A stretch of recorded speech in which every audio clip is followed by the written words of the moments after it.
Good evening, morning, afternoon, whenever you are watching this. As at the time of recording this, it's something of an emergency broadcast in that there has been a breaking story of the day, which if you haven't heard about it, I'd like to know under what rock you are living. There is some nutbag in Minnesota who just shot two politicians and their spouses, killing one of them and her husband, and the other two are expected to survive. If you haven't heard this, we'll just get to some of the news so that you can understand the names and what's at play. And I've been going down this rabbit hole for the better part of the day. And we're going to summarize the latest of the situation as far as anybody understands it right now, subject to additional information coming out later. Obviously, this is the fog of war. The headline from a Fox News article, Minnesota lawmaker shootings, manhunt for suspect Vance Boelter. We're going to get into who Vance Boelter is because it's a deep, dark rabbit hole, and I don't think we've even scratched the surface of it yet, but reporting as of now, and it is 8:16 on a Saturday evening, a manhunt is underway for a 57-year-old Vance Boelter, identified by officials as the person of interest in the targeted shooting of two Minnesota lawmakers. What happened earlier today? The backstory, Rep. Melissa Hortman and her husband were fatally shot in their Brooklyn Park home. Senator John Hoffman and his wife were shot in their Champlain home. Officials say they are out of surgery and are recovering. Minnesota Governor Tim Walz said they're cautiously optimistic they'll survive. What do we know? Authorities are looking for a 57-year-old Vance Boelter in connection with the shooting. Officials named him as a person of interest Saturday afternoon. Listen to this, and then we're going to see some images as being reported by Nick Sortor, who you know from Twitter. Images being released by the FBI. The dude was wearing a latex mask, impersonating a police officer. It's the stuff of nightmares. What we know, authorities are looking for a 57-year-old Vance Boelter in connection with the shootings. Officials named him as a person of interest. The suspect shooter was impersonating a police officer at the time of the shooting and had a vehicle with emergency lights and sirens. Inside the vehicle, authorities found a manifesto with lawmakers' names on it, as well as papers with "No Kings" written on it. We're going to get to this in a bit. Suspected shooter is still not in custody and a manhunt is underway. Authorities say he is considered armed and dangerous. No poop Sherlock. Anyone who sees him is asked to contact law enforcement. Who's Boelter? Dig deeper. Let's see this. We're going to dig deeper and we'll see what Fox News has as of now. Boelter was appointed by Governor Mark Dayton in 2016, then reappointed by Tim Walz in 2019 as a private sector representative of the governor's Workforce Development Council, with the term expiring in 2023. The governor's office appoints thousands of people from all parties to these boards and commissions. The Workforce Development Council has about 60 people on it. They are unpaid external boards that the Minnesota legislature creates. They are not appointments to a position in the governor's cabinet. Boelter has extensive experience in security operations. His current employment includes being a director of security patrols at the Praetorian Guard Security Services, a security company based in the Twin Cities metro. The company provides a variety of armed home service security services, including residential and security patrols, uniformed armed security, and event security services, according to their website. All right, timeline of what happened. He shot both of them. Let's see, they said about 2 a.m. on June 14, 911 call in Champlain was made at about 2 a.m. Saturday. Police then found Minnesota Senate Hoffman and his wife had been shot. Both Hoffman and his wife are recovering. 3:35 a.m. Brooklyn Park police officers then proactively went to the home of Rep. Hortman. Authorities say it was there they encountered the suspect, who was dressed up as an officer with a fake police vehicle. The suspect opened fire on officers, but the suspect fled. In the suspect's vehicle, authorities found a manifesto with lawmakers' names on it and papers, "No Kings." Okay, that's what we know now. Two of them died, and that's going to be one of the relevant things to consider right now. The two targets. Nick Sortor, who posted the picture of what the suspect or the person of interest was wearing. This is allegedly Vance Boelter wearing the latex mask of nightmares, dressed up in a security officer. And you can see there was a police car or a car with lights behind him, wearing this with a flashlight when he did what he is suspected or alleged to have done. Nick Sortor says just in security cam images show assassin Vance Boelter knocking on a Minnesota lawmaker's door wearing a latex mask and a security guard uniform meant to look like a police officer. You can even see the police lights from his security vehicle flashing. This is terrifying. Indeed, it is. And now, I did make something of an observation earlier today. You will recall after the Luigi Mangione assassination of the CEO of United Health and the rejoicing from many on the left. A lot of videos going around after that were saying, we don't even know that this is Luigi Mangione who allegedly pulled the trigger. And then there were a lot of videos of the potential of these latex face masks, Twitter videos that were literally the stuff of nightmares. And if one is connecting dots that maybe they don't connect, one can hypothetically think that a lefty lunatic who might have seen the praise that this Luigi Mangione got for what some lunatics out there consider to be a righteous execution of a CEO of a healthcare company, well, you might have gotten a good idea in terms of what latex mask to wear for what he hopes would be a righteous killing of a politician and her husband. Now, the question is, of the two politicians that were shot, the one who passed away and her husband made news recently. And if you haven't seen the video, you're going to understand what's going on here. This was a video that made the news a couple of days ago. This is Colin Rugg who's reporting this. This is Representative Melissa Hortman, the one who died, and her husband. Made the news, and if you Google this, you'll see it just a couple of days ago, I think at the time of shooting this, where she had voted. People are getting confused about whether or not she voted for or against a bill, but the bottom line takeaway is that she sided with the Republicans to vote on a bill, a budget that would not include financing or funding illegal aliens. And this is the video that she took, her speech, her tearful announcement of what she had to do because of what she believed in. And you'll watch this and you'll tell me if you don't think that she looks terrified for the decision that she made and whether or not she might have been getting death threats under the prospect of her making this decision, being the lone Democrat to side with the Republicans in order to pass a budget or something along those lines that did not include funding for illegal aliens. Listen to this. I know that people will be hurt by that vote. And we worked very hard to try to get a budget deal that wouldn't include that provision. DFL Speaker Emerita Melissa Hortman emotional following the House's adjournment from a special session Monday. Hortman was the lone DFL lawmaker to cast a vote to cut Minnesota Care access for undocumented immigrants. It's a move she made with a heavy heart. I did what leaders do. I stepped up and I got the job done for the people of Minnesota. The bill was deeply unpopular with members of the DFL caucus. Members have repeatedly expressed frustration that the bill was part of a compromise, one that would ensure the necessary GOP votes to pass the rest of the state budget. We are tremendously disappointed and gut wrench at this decision, at this compromise that compromises our communities that are most vulnerable.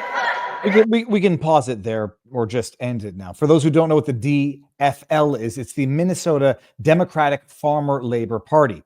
And whether or not it's just a total coincidence or whether or not it's not a total coincidence, you have Hortman, who voted as the lone Democrat siding with the Republicans to defund or not provide funding for the most vulnerable illegal aliens. Whether or not it had anything to do with it, we'll find out in due course, but suspicious to say the least. That being said, this is not even the most suspicious connection to Governor Tim Walz. And as we were mentioning earlier, this person, admittedly, we don't know how many there are tons of appointments and whether or not Tim Walz or the previous governor ever met with Vance Boelter. It is in fact confirmed. And we're looking at the actual document. Tim Walz, governor, notice of appointment, Vance Boelter. You have an address here. Because of the special trust and confidence I have in your integrity, judgment, and ability, I have appointed and commissioned you to have and to hold the office of business member, Governor's Workforce Development Board, effective 2019 to 2023. And I put out a tweet asking Governor Tim Walz, can you confirm that the man who allegedly just assassinated a Democrat politician, apparently because she voted against funding for illegal aliens, was an appointment of yours? Is this photo accurate? Did you appoint a man who turned out to be a terrorist and an assassin? Allegedly, right now, because person of interest. The hole goes even deeper. You're going to see people online saying that this man was a far-right white nationalist. This man had business in the Democratic Republic of Congo. Lord knows what that business was, and we're going to get to that in a second. Anybody calling this man a white nationalist is quite simply a buffoon. You will find videos on the internet. You put in Vance Boelter and you go to YouTube for however long they stay up. Vance Boelter giving sermons at black churches in the Democratic Republic of Congo. This man in his vehicle had pamphlets that said "No Kings" on them. This is on the day of the No Kings protests that have been, allegedly organically coming up in various cities across America. And here's the evidence of this. This was from an article, forget which one. Police found extensive writings in the suspect's vehicle. This included a list of over 50 potential targets, including elected officials, abortion rights advocates, and medical centers. Officers also discovered flyers referencing the No Kings movement, a known anti-government group. And these are the pictures from inside the vehicle. Now, we steel man everything. It's possible this individual was a far-right racist white nationalist appointed by Tim Walz and the prior governor. And the reason why he had No Kings pamphlets in his car was because he was going to infiltrate the protest and do harm there. Possible. It's possible he was going to go after abortion providers or whatever that else was on his list. And the first of the two targets that he chose was the woman who just voted against funding for aliens and siding with the Republicans. It's possible. Likely. Who the heck knows? You must be following Data Republican on the interwebs because she does amazing work. And she was actually just on yesterday or the day before at the time of shooting this vlog. Data Republican is doing some of the most amazing investigative number crunching research on the internet. Data Republican, at Data Republican, Republican with a small r, writes, Vance Boelter, the suspect in today's shooting, was the CEO of an international NGO, non-governmental organization called the Red Lion Group. But I couldn't find any photographs or digital records of its work, only a generic website. The Red Lion Group appears to have run out of funding a month or two ago, as that is when he started looking for executive level roles. You can go to see this guy's LinkedIn feed. As far as I know, it's still up. And you have Dr. Vance Boelter, and it said, open for, what does that say there? Open to work is a function on LinkedIn, that awful website. Says, I'm currently in the Democratic Republic of Congo. This is 2 years ago, working on several projects. If I'm slow to respond, my apologies, as some cities have a better internet signal than others, and some are pretty limited. I will respond as soon as I can. Red Lion Group had a great meeting with the new governor of Congo Central to talk about our private business projects that are moving forward in that province. Some of our team will be staying a little longer in Washington, D.C. in March when we are back in the U.S. to connect again with the DRC ambassador about how our third trip to the DRC has gone, everything on schedule and within budget. Hope everyone has been well in all areas. Now, I think the avatar changes to open for work because that was a recent avatar or status change on LinkedIn. And he writes here, hi, everyone. I'm looking to get back into the U.S. food industry, and I'm pretty open to positions. This is 1 month ago, as at the time of the screen grab, which is from today. Other leadership positions outside of the food industry I'm willing to hear about as well. I have been doing projects in the Democratic Republic of Congo in Central Africa the last 3 years with Red Lion Group. If you hear of any opportunities or just want to catch up, please send me a message. What I'm looking for Director of Operations, Vice President, General Manager, and President roles. I'm looking for roles in Texas, Minnesota, Florida, yada, yada, yada. And we go on. Thanks and hopes. Have a great weekend. Sincerely, Vance Boelter. Now, someone else on the internet found something very interesting. I couldn't find what the provenance was of this video, but I watched it with great interest. And it came from Aveliana in response to another tweet, which I don't have up here. I'm in incognito mode. I won't play the entire video, but this is a video, an introductory video that Vance Boelter, the suspect person of interest, posted. And I guess it's in the introduction of a course that he was taking online with the Mortuary Association, the DMAC, and it's the Des Moines something or other. It's a university course that he was taking. And apparently, I think it was related to mortuary services, and you'll understand why in a second. Listen to what Vance says right at the beginning. Now, it's possible they asked for preferred pronouns and whatever, and that's the context in which he says, I don't go by any other names. But it's a very bizarre thing to say. Listen to this. Hello, my name is Vance Boelter. I just go by Vance. No other names that I use. I live in Grinnell, Minnesota, about an hour away from the Minneapolis-St. Paul area. I'm affiliated with 2 funeral homes. I work full-time for Wolf Funeral Home, which is an intake location for about 6 funeral homes. And we also do all the intake for the National Cremation Society and the Neptune Society for all their cremation customers as well. Pause it there for 1 second, just to say, like, I don't go by any other names. Now, I know they say preferred pronouns. Maybe that's what they had asked for, and that's what he was responding to. But it raised some questions in my mind, or some flags. I don't go by any other names is not something typical that people say. Not, I don't go by any other pronouns, names. And we get a little further into this, and you can hear him talking about his work in the Congo. 2 locations. I'm working about 6 days a week.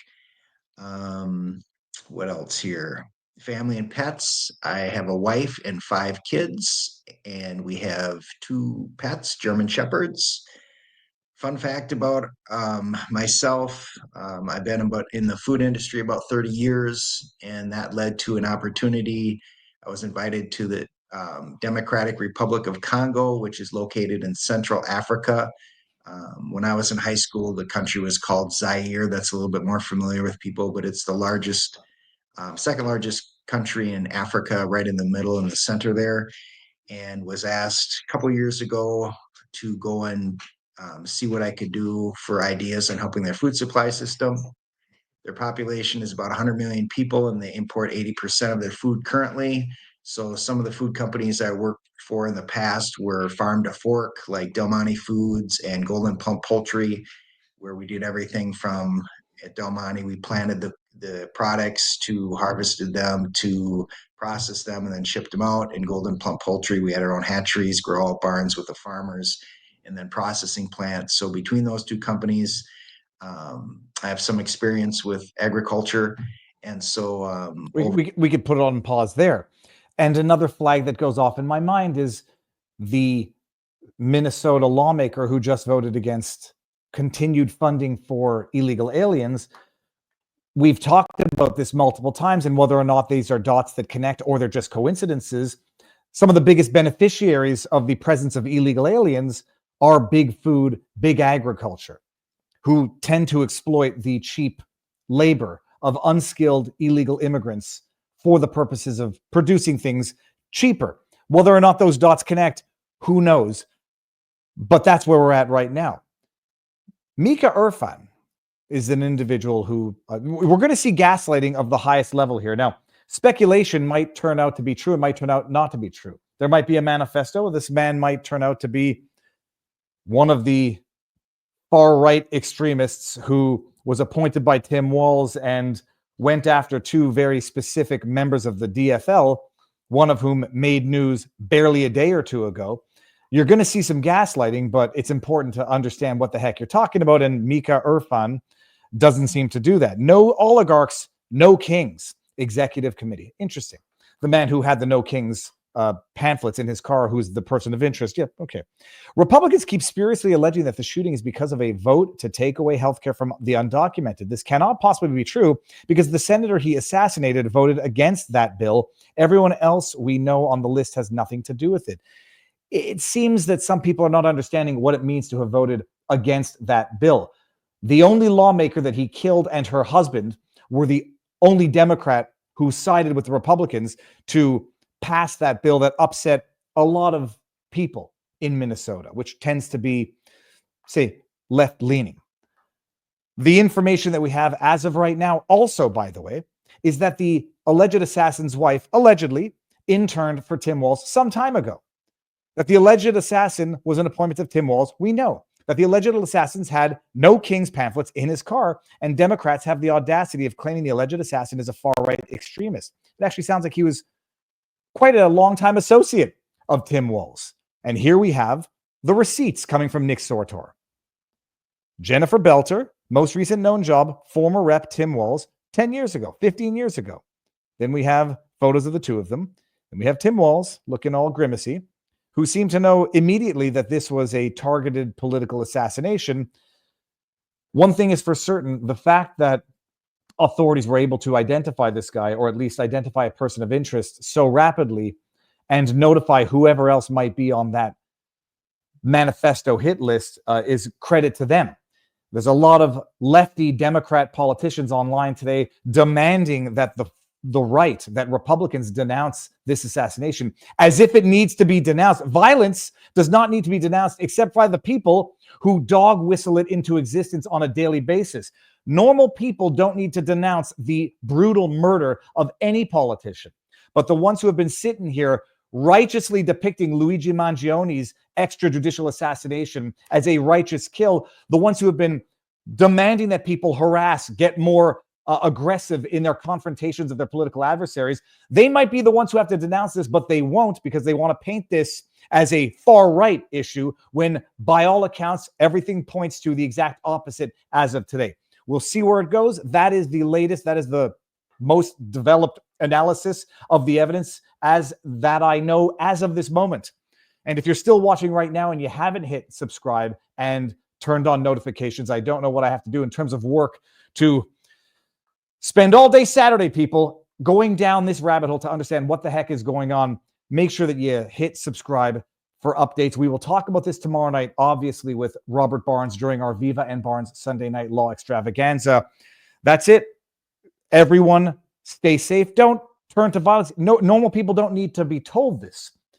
But when you have people saying someone's an existential threat, someone is deporting moms and children and kids with cancer, you know damn well what you're doing.